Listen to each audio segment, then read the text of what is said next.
Hey there, everyone. Today we're going to be discussing Shari Benstock's essay, The Letter of the Law, La Carte Postale in Finnegans Wake. In this essay, Benstock looks at the way the economy of the letter works in Finnegans Wake to show the synectical function of a letter that gets transmitted throughout the book, and it is intended to exonerate HCE, the main male character, from his supposed crime that has been committed, and it's delivered by his wife. We first get it in a sort of mock trial in the first book of Finnegans Wake, and it's intended to just show that he's innocent, that in fact he didn't do what he has been said that he has done, but in fact it leads to a number of textual and hermeneutic challenges. And Benstock discusses the function of the letter in Finnegans Wake using various Derridean theories of deferral, of envoi, and in so doing, we're going to discuss the kind of larger structural textuality of Finnegans Wake in a way that I think is really helpful for grasping this text on a more broader philosophical and formal level.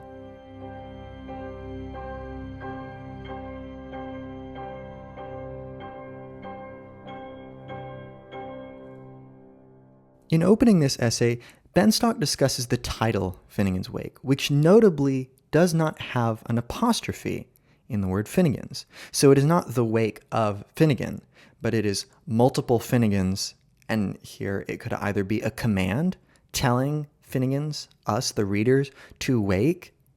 It could be a statement of description, of information that Finnegans do in fact wake, telling us that this book is a dream and that it will come to a close and we'll have to wake up and take something from this work, which I think puts it in a political relief, an ethical relief in a sense, because it tells us that we need to actually take something away from this, that while it is enclosed in a sense, it also opens up into the real through its textual fictionality and all that.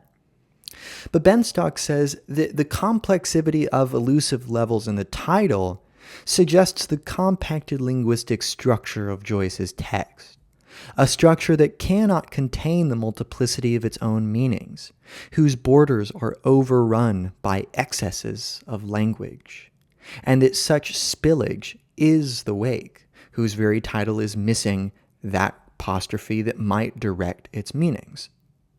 So by actually receding back and not giving us the amount of information we might expect, we stretch the notion of textuality. We bring into starker relief the gaps that are already present in language, and by removing some of those fetters, we allow ourselves to play with those gaps. Another thing that Joyce famously does away with is quotation marks. Oftentimes, if you read Ulysses, for example, there's a notable lack of quotation marks, and Joyce will use this to various effects. I think of especially at the end of the Oxen of the Sun chapter, we get this chaotic contemporary Irish scene where we have a bunch of Irish and British people who are talking all at once, and their speech is perfectly and purposefully muddled together in a way that we can't actually clearly reach a sort of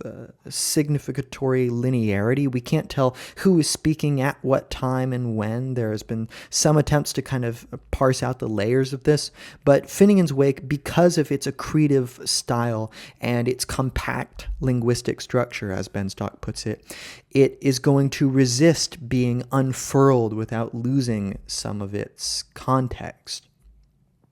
Thus, it has a pluralizing and playfulness of grammatical structure that opens rather than encloses our reading of the text. In this way, Finnegans Wake bears a marked resemblance to Heidegger's theory of being, where he says that Sein, or being, opens up like a Lichtung, like a clearing. It is like we've come out of a forest and we've opened up into a clearing where things are simply allowed to be.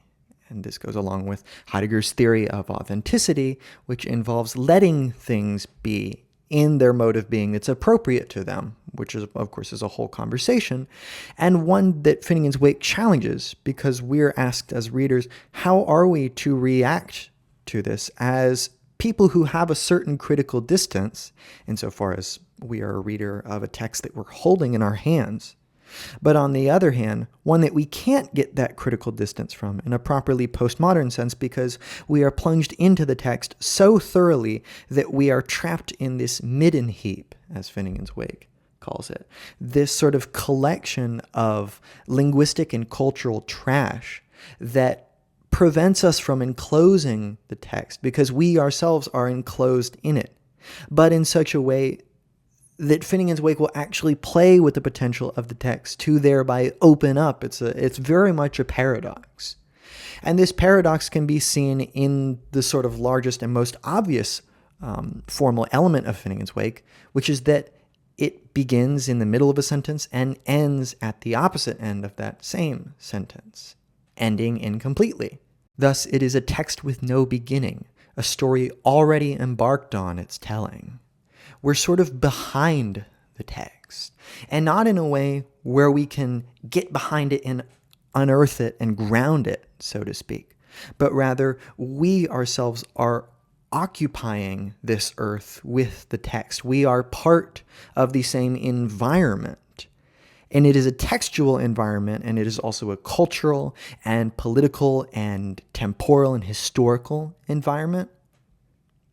As such, this circularity suggests that the Wake world is sealed, internalized, whole, perfect, and complete, that its movement is cyclic and that its narrative linearity, a function of the printed text itself, constantly turns back on itself to invert its own linguistic structures. Because there is no entrance as such to the Wake, the reader always seems to stand both inside and outside its dimensions, invited to participate in the narrative account while excluded by the presence of the text itself from the narration. Beginnings are arbitrary and multiple. Origins are non-existent but repeated. And in an important way, Finnegans Wake is a letter. I mean, all texts are a letter in a very loose sense insofar as they implicitly invoke a certain audience. They demand to be read. Why would art be created, especially, textual art, if it were not to be read? And as such, by invoking this audience, it asks us to come to the text in a way where we cannot become the text, where we are the other of the text, and where the text is our other. And we try to negotiate it, and like a person, we try to team out all of its specificities. We try to learn something from it. But just like meeting a person, we find this other in medias res, or in medias reads, as Finnegans Wake puts it. We're in the weeds, in the reeds of this textual swamp. And it seems as if it can survive on its own just fine. But in fact, that seeming is just a seeming, because in fact, it's a text. It requires us as readers to make it come to life through that interaction between us. As such, there's no one entrance, because you can enter anywhere you want, really. I mean, obviously, if you don't read the whole text, you're not going to read the whole context. And in a sense, it's always going to lack the completed sense of having contextualized the text, because we have to recursively go back and study it and read it over and over, like all good texts, and in fact, one could argue like all texts in general. But in a properly postmodern way, we are therefore entirely unfamiliar with this environment we are thrown into. We are not felt to belong, because this is a fundamental testament to human existence. We often don't feel like we belong in real life either. And we try to find a vocation, try to find some sort of path or community that makes us feel at home. And yet this home is always, in fact, a movable territory, something we bring with us through our discursive practices, through our institutions, through our mannerisms. And in so doing, we are creating a sort of meta-textuality, the likes of which Finnegans Wake is concerned with. As such, Finnegans Wake accentuates this accretive, layered texture such that there are stories within stories, each telling embedded in another form, a frame of receding concentric rings. And I've talked about the kind of circular geometry of the Wake on a meta-textual level in another lecture, but here's a good, very straightforward quote in Finnegans Wake. There are sordidly tales within tales. You clearly understand that? Right? He's telling you that every tale is layered. It requires contextualization by stepping out of it and looking at its neighbors. And as such, signification becomes a question of conceptual neighborhoods, of trying to locate sentences, words, and ideas as nodes within a larger structure, none of which is enough to anchor the whole system. At best, we have what Lacan calls point de capitans. These are quilting points. These are like the little points in the middle of a quilted square that sort of hold it down and keep it locally situated. But of course, these points de capitans, especially in Finnegans Wake, are extremely mobile. They always seem to be receding beyond us. As such, in the cyclic structure of the wake, one always reads through the ring in search of the next ring sequence, always trying to contextualize what seems to have a lack of context. There is at once both less and more of a story than the reader can accommodate. In lieu of one story, there are many. In place of essence, there is only excess. The abîme at the story's center reveals itself to be supplément. Right? Excess. It is a supplementarity that goes beyond our sense of satisfaction.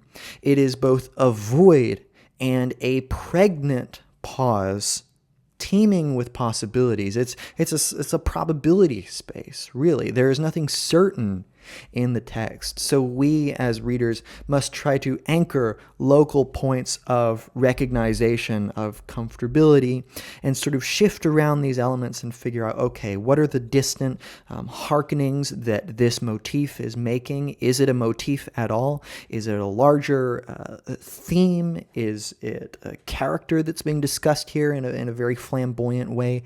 These different concepts, which seem to be qualitatively different, are in fact very much intermingled, such that categories express their excess themselves. They express their inability to fully express themselves without referring to reference which are of a different conceptual nature. Now, I think an accurate description of Finnegans Wake is one that I've heard a scholar saying about Ulysses, which is that it is best to imagine the text not as a narrative, but as a staged drama, as a play. That instead of having the normal fetters we would expect, in fact, we are in the midst of the action, and we are asked to interpret it on the fly in the way that we would interpret a car crash happening in real life. As such, it's always obliquely signifying. It's using the sort of signification that occurs in everyday life that is often unaided by written language at all. When one sees a car crash, for example, there's no writing that tells you what's happening. You watch the events happen, and you will, of course, mediate your interpretation of this through language, through the concepts you have. But that itself, of course, is not a linguistic encounter looking at the car crash happening. As such, Benstock says that this language does not communicate directly, but works as dreams do by transfers, ellipses, reversals, and rhetorical displacements. Its convoluted textuality reflecting the larger ring structure of the wake. I like the way that it's put here in the Night Lessons chapter of Finnegans Wake. This is Book 2, Chapter 2. Quantity counts, though accents falter. Yoking apart and oblique orations parsed to one side, a brat, a Lana, can choose from so many, be he a solicitor's appendix, a pipe clerk, or free functionist flyswatter. Right, so the quantity here signals the excess of the text. And it yokes apart. Think of like a yoke is like a steering wheel on a plane, right? And all of these orations are attempts to yoke conceptually, to sort of steer us. And yet they're always obliquely, and we parse them to one side. But of course, it is parsed in the past tense because when we read language, there is already a certain amount of interpretation that has been imposed through the fetters on what is likely for the reader to be received. Therefore, in a sense, the text has already been said, has already been parsed, and we are reparsing. We are representing what has been presented on the text, but in a much more critical way. We are not representing. We ourselves are presenting, are creating for the first time something that may have never existed in the text before. One could argue that the actual physical book of Finnegans Wake that one is holding, it doesn't house any interpretations at all in it. In fact, it doesn't have any concepts at all. All it is a bunch of ink blots on a page, and the concepts are in us humans' heads. As such, no matter what we may be, maybe we're soliciting the text, trying to get something out of it. Maybe we're hitting it like a fly swatter hits a fly, like an insect, of which HCE is often portrayed as an insect. Nevertheless, we are always approaching the text obliquely through various tactics and strategies, and this is also a political emphasis of the text, is that textuality is fundamentally political, fundamentally a question of strategies. You'll see this in some of the more linguistically inventive chapters in Ulysses.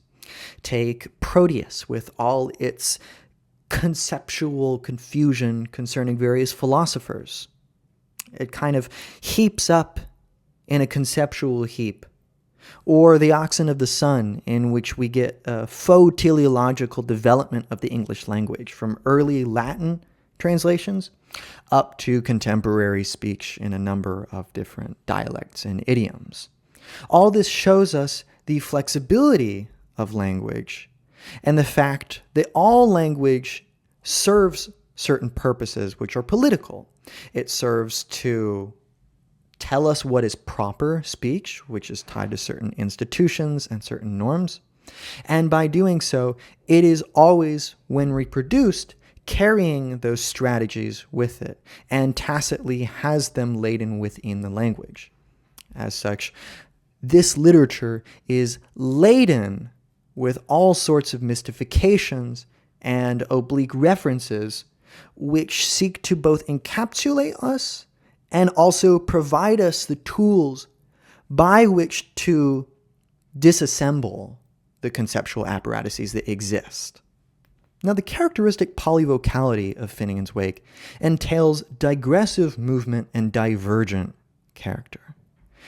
That any sense of unity splits, and Joyce is taking this from a number of theorists before him, for example, Giordano Bruno, who has the coincidentium oppositorum, the coincidence of opposites, which says that any identity is predicated on opposites mingling in a paradoxical but fruitful way, such that everything has a complement which threatens to destabilize it at all times. And Finnegans Wake takes this destabilization theme to the extreme, such that the events recorded by this text do not and cannot speak for themselves. Everything about their telling is problematic. And there are a number of reasons why the telling is problematic. Finnegans Wake says every telling has a tailing, and that's the he and the she of it.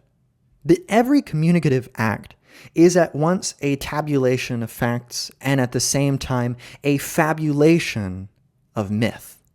It is telling tales such that we fictively create the ground upon which our significatory act can work. So the distinction between fact and fiction is not very simple for Joyce. In fact, reality is often stranger than fiction for Joyce, and that is a common motif that gets repeated in Finnegans Wake, that the truth is scarier and more preposterous than the fiction would seem to believe, and thus this is why Finnegans Wake has all these layers in part to protect the dreamer and the reader from the reality which lies behind it, or the perhaps unsettling fact that maybe there is no single unitary, reductive, essential reality behind the text. Another reason this telling is problematic is because the multiplicity characteristic of the world itself entails that there is such thing as difference. That there is not just one thing, but that there are many things, and they are each other to each other. They try to get along and they try to do various things. They try to be various things. And in so doing, there must be a process of contestation. Hegel calls it a war of self against other, where I am trying to reclaim my selfhood and have it be recognized, and try to give the other as little of myself as possible. And this leads to what Derrida calls différance, which is a neologism that he comes up with, which is a blend, and it actually works better in English because the multiple meanings actually come across better. It is a combination of difference and deference. The first being to differ from something, that I am different from my neighbor. I am different from the book, Finnegans Wake. And this difference, this multiplicity, is part and parcel of language, right? We have different characters, we have different sentences, different concepts, different utterers. But through this difference, we have to defer signification. When I say something, I say it because I imagine that I have something in my head which I mean, and I need to communicate it. And in trying to communicate that meaning, I must make it different by speaking it. I must bring it to the other in the world, just as Joyce does Finnegans Wake to us. But in so doing, it flees from me. As Lacan says, it flees along the string of meaning. So in so doing, signification is always deferred down the signifying chain for Derrida, such that we are trying to chase our speech. We can never say what we want to say, because what I want is ineluctably going to be insufficient for expressing what I want linguistically to another, precisely because they are an other. As Finnegans Wake puts it, High Brazil Brandon's deferred, mid an erse clare language, not nine. So we have this insistent negation, which Derrida says is actually the way that signification works. Identity is proven and signified only through negation, by not being something which it is different from. So all clear language, or clair language, which we are in the middle of, the midden, we are constantly trying to secure signification, but only through denying that things are the same, by trying to make them different from one another and give a genuine sense of depth. But in so doing, this means that significatory acts are always deferred. The third and final problem with the telling of Finnegans Wake is the question of mediation. We never get a sense of a primary teller because we're always shifting lenses through which we gather what is happening in the text. And this creates some problems for HCE, who is our main character precisely because the Finnegans Wake universe kind of orbits around him. He is what Deleuze would call a problematic. He is something which the system as a whole must respond to in order to operate.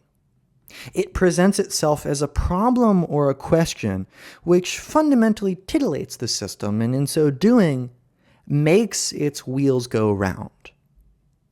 And there's a spot in chapter 2 where HCE is trying to defend himself in court. And it goes like this. In the presence of the deity itself, and well of bishop and mission of High Church of England, as of all such have said, my immediate with-dwellers, and of every living soul in every corner wheresoever of this globe in general, which useth of my British to my backbone tongue and communitive justice, that there is not one tittle of truth, allow me to tell you, in that purest of fabrications.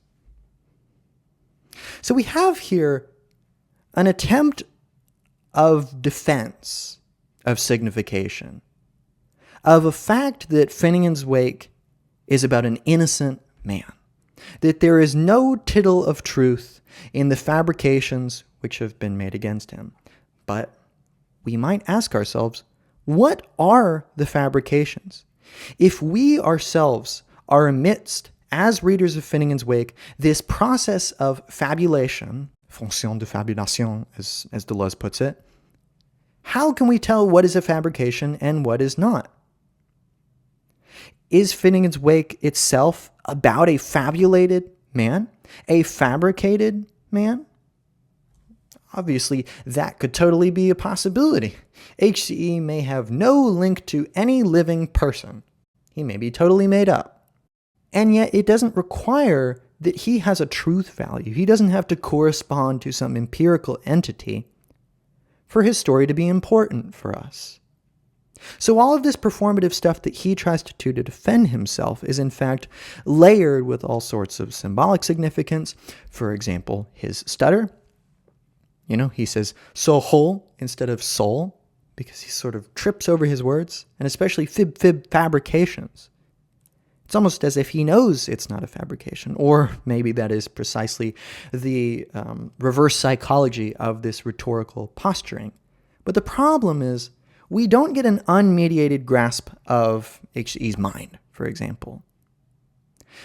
We see this interspersed and intertwined with the plot and with other characters as thoughts and actions in such a way that we get here a defense coated and layered with rhetorical flavors, such that one may argue that there is not one tittle of truth in Finnegans Wake.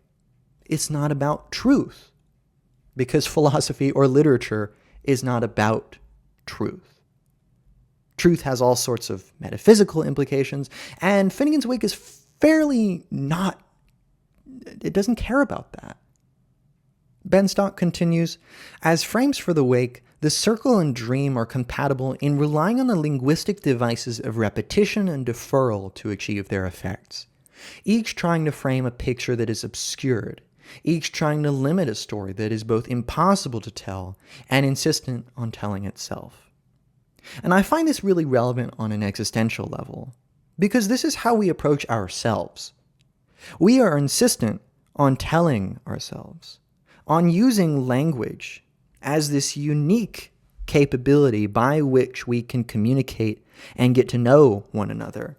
And yet we know we will never fully get to know each other, nay, ourselves.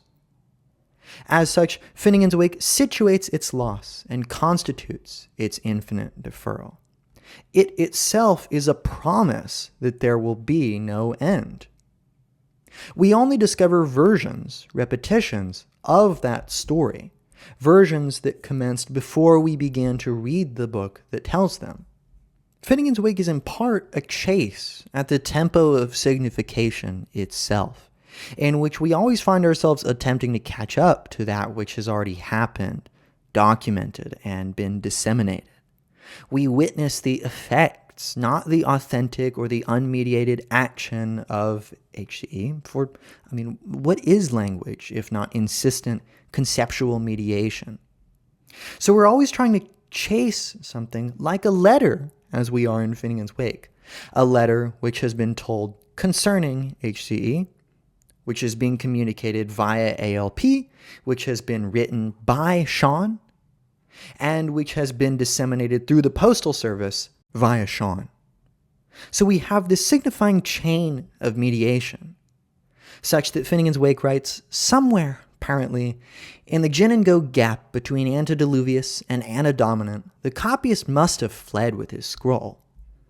Right? It's as if we're trying to chase the author himself, who is himself not the creator, but the copyist, right? Because he's trying to tell us events. And thus, in a sense, he is copying the events, stealing them from the real world, and bringing them into the narrative.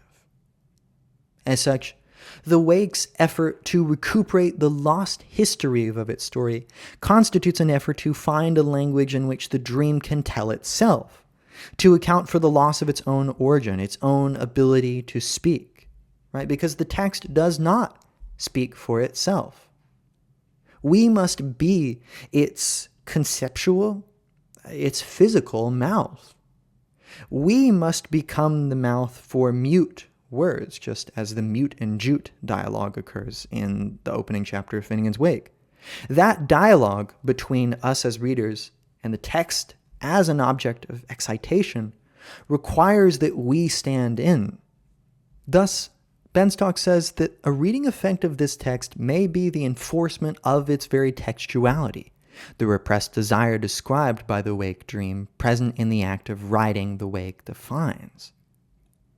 And this ever-present textuality is never forgotten in the Wake. And I want to read for you one of my favorite passages very early on in the work, which has always fascinated me in its complexity and its elusive polyvocality, and also in its mediation on the physical nature of writing and inscription.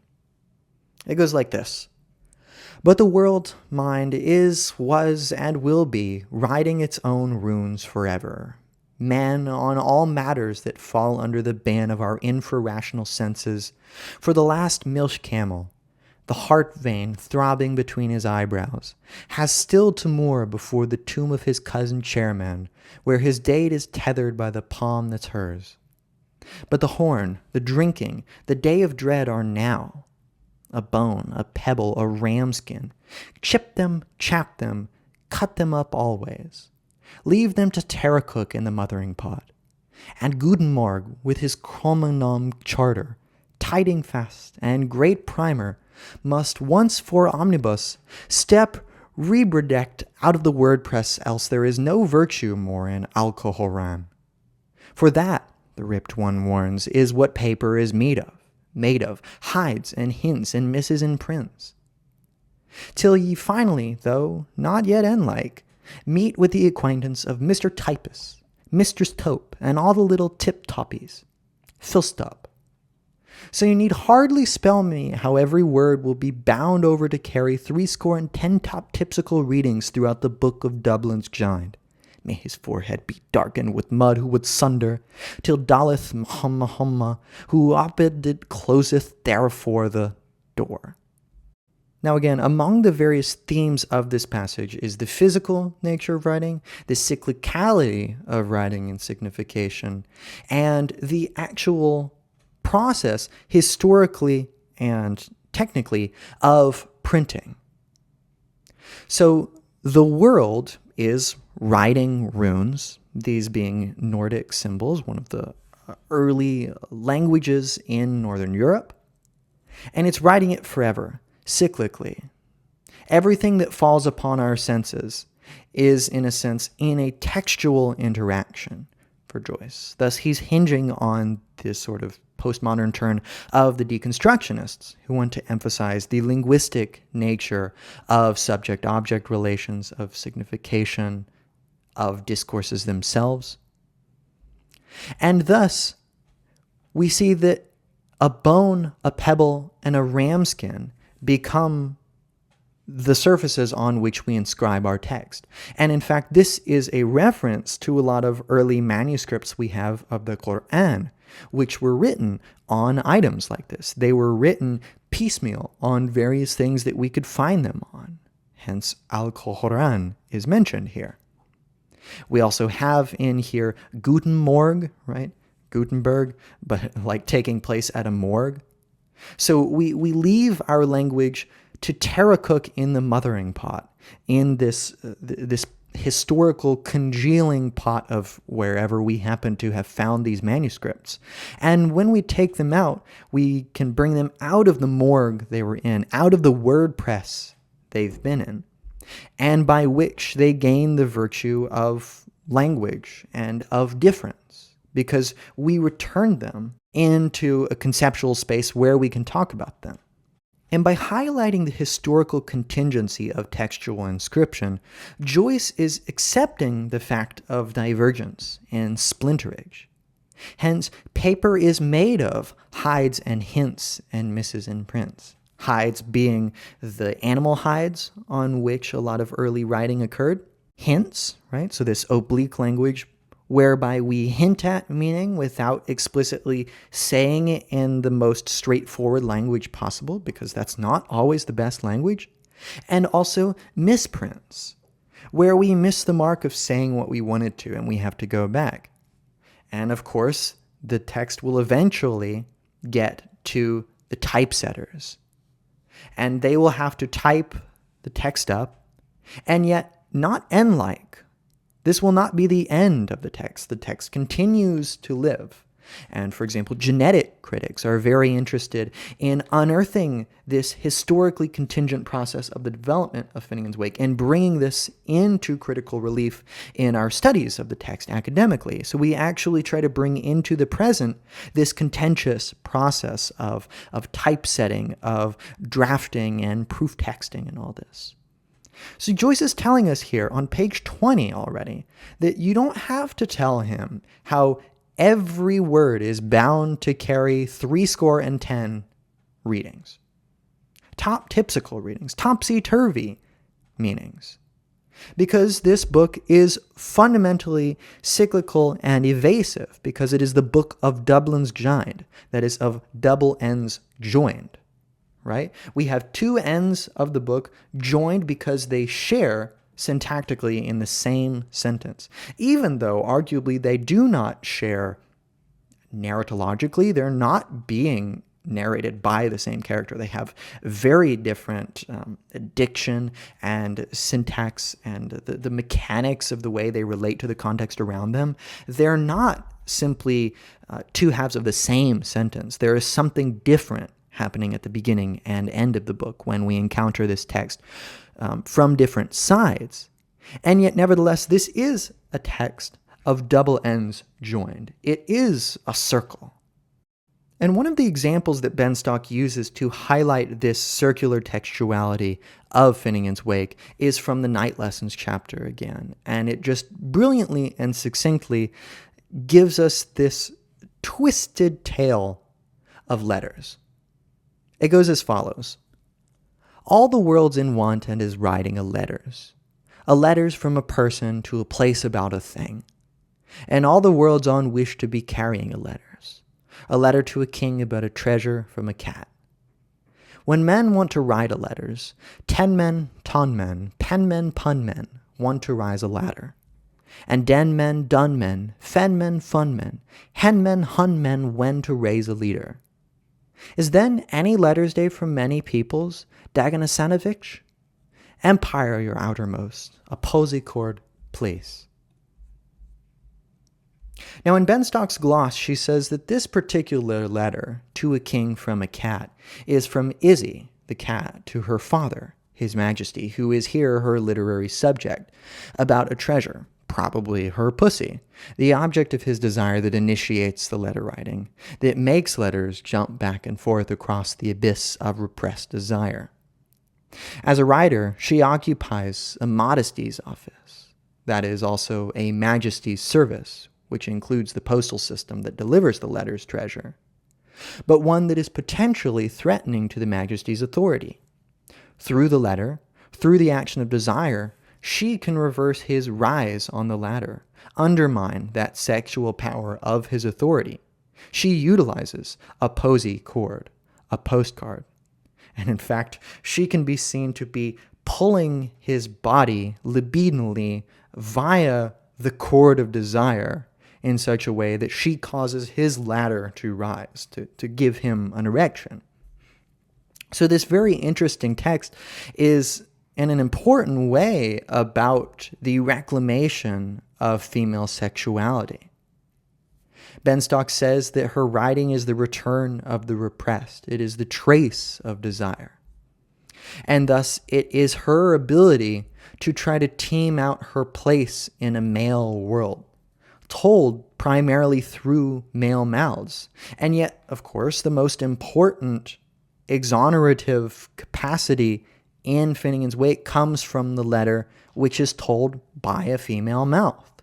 And it is important for Finnegans Wake that ALP, the sort of oldest of the female characters, is probably the most existentially relevant to HCE as a character, because she acts as a hen and a bird throughout that goes picking up the midden of history and bringing them together and allowing them to continue returning anew, returning as different, allowing time to keep going. So she's very temporal, and Joyce, I would argue, is properly Heideggerian in this sense about his emphasis on time as a component aspect of our hermeneutics and our ontology. As such, her effort is to recover an elusive piece of information about her own past, to read the transcript of her unconscious, to discover her presence in the father's dream. It is an act involving both self and other in a search for language in which to tell and write the story, a story whose origin may rest in the pre-verbal event of the daughter's observance of the father's erection. Quote, "The infant Isabella from her coin-to-do obeisance toward the defergent, as first furtherer with drawn band, then the court to come into full mourning."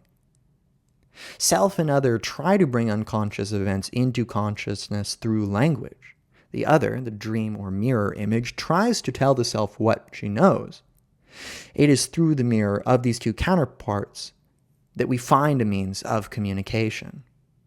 And Isabel always has a mirror function. She is fundamentally barred from herself. And I think that this is a properly feminist idea here, noting the especially relevant nature of the barred subject for women, that they are forced to inhabit the position of other in a patriarchal and androcentric conceptual economy in such a way that they are fundamentally at odds with and mirrored with themselves. They see themselves duplicated as an image which is slightly different from them, which compels them to act according to male desires. So through this textual mediation, as we see in this Night Lessons chapter, this is the process by which Izzy is being educated. Throughout the text in this chapter, Shem, Sean, and Izzy are all doing their schoolwork, and Izzy is present in the footnotes, and then Shem and Sean on the left and right margins, respectively, and then Shem and Sean switch halfway through when we get the big Euclid diagram. But Izzy nevertheless intrudes onto the main text at this point, and she does it at a couple other points, in which the feminine is brought into critical relief, and we're asked, well, what are we to make of the place of women here? Because what we see in this short little passage about the writing of letters and about the textual nature of the mediation of self and other, Benstock observes that the marriage of reading and writing is a contract whose authority is both broken and sustained by the process of reading and writing. Right? Because it's a process, it's always breaking itself. But because it's performative, it's always invoking its own ground, and thereby sustaining its practice by being invoked. And she mentions, for example, how Earwicker is caught in the double bind of his authoritarian role, simultaneously wanting to remain innocent of the knowledge of his power and to be appraised of it. He both represents censorship, which is the law, hence why he comes back as the image of the father and of the law that haunt Shem and Sean in their duels over manhood, and he applies that censorship to his own condition. Finnegans Wake is consciously censored, and part of it is because of the psychological mediation and distancing of HCE to his own self, that he is barred from his own self as a defensive mechanism. And Olivia is desiring to clear her husband's name of any kind of guilt, and acts as a censor as well, censoring or tabula rasing her letter that is written to Earwicker and about him. Izzy's letters, which also concern her father, demand a language of double entendre precisely because they are doubly censored. Addressed to the mother, or her sister Maggie, they concern the father and are signed by his wife, a signature that may well be a forgery, stolen from the mother by the daughter as she tries to usurp her mother's position in the family. These letters are then incorporated into the mother's letter to the father, their contents altered so that they respect his authority, do obeisance to his majesty, show respect for his name. So this masculine economy always crops back up in very important ways. And Anna Livia's function is very interesting, especially because of this word tabula rasing, right? This is both tabulating, so listing a series of facts, simply just plainly giving them, while also erasing his sense of culpability. But at the same time, it has in here tabula rasa, right? A blank slate. That perhaps Finnegans Wake itself writes upon a blank slate of which there is no truth underneath. Thus, Benstock says, the relationship between the wake dream and its letters exactly duplicates the relationship between the unconscious and the conscious. That is, between the unconscious and the law, the double bind of censorship inherent in all writing. The letters of the wake are written to one censor, the ultimate censor, HCE, and conveyed through the writing of another censor, ALP, their progress from writer to reader, effectively blocking off the crucial events of the dream, of the letter, allowing the censor no access to that which he has censored. Moreover, the action of censorship and the transference of censorship is the action of love. Anna Livia loves her husband, thus she does not want him to know the ways in which he loves his daughter, her youthful mirror image. It is love letters that the wake censors and silences. And thus, Finnegans Wake is principally concerned with a libidinal economy. Libido and desire in the Deleuze-Guattarian sense is what makes Finnegans Wake go round and round. So that being said, that's it for this lecture. I hope it has been somewhat helpful in parsing out some of these ideas and adding in some various moments from the text so that we can team out these ideas in their specificity. You can check out any of my other lectures I've done on postmodernism, gender theory, post-colonial studies, and other classic literature. You can become a channel member for $5 a month and gain access to, among other things, a monthly private philosophy Zoom, which you can tailor to your needs. I also have super thanks if you'd just like to donate one time to the channel, because it really helps me out so that I can get the secondary literature and primary literature necessary to do these kind of lectures. Especially stuff for Finnegans Wake is not cheap, but no pressure. That's it for this lecture, and I will see you in another one.